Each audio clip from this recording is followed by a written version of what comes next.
আরবির ভাবটা বোঝাবার জন্য অতিরিক্ত মুখটাকে ভ্যাংচানো, বিকৃত করা, আরবি নাহাজ আনার জন্য, এটা আবার দৃষ্টিকোণ। মানে আরবদের ভাব আনার জন্য চেহারা, মুখ, নাক, কান, চোখ, গালের ভাঁজ এগুলা বিকৃত করে একদম কঠিন বিধিকিচ্ছিরি অবস্থা সৃষ্টি করা, এটার নাম আবার আরবির উপস্থাপনা।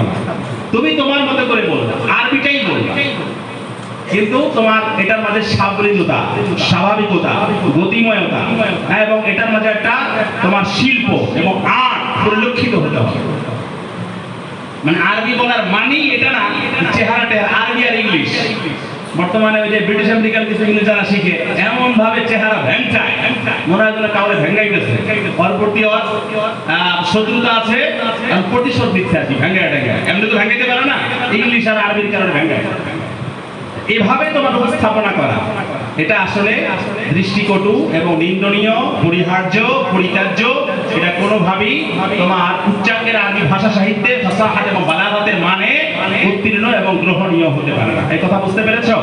এই জন্য বক্তৃতা তোমার হোক আরবি, হোক বাংলা, অথবা ইংলিশ, অথবা অন্য যে কোনো ভাষা, ওসমানীয়, তুর্কি, গ্রিক, ল্যাটিন, যখন তুমি যে ভাষায় এই পৃথিবীকে তুমি সম্বোধন করবা, সেটা হতে হবে মার্জিত, শালীন এবং এমন ভাবে উপস্থাপিত, অর্থাৎ নান্দনিক উপস্থাপনা এবং শৈল্পিক সৌন্দর্য দিয়ে তোমার বক্তব্য, তোমার ভাব, তোমার বিষয়বস্তু এটাকে তোমার শ্রোতার কাছে গ্রহণীয় আকারে উপস্থাপন করতে হবে।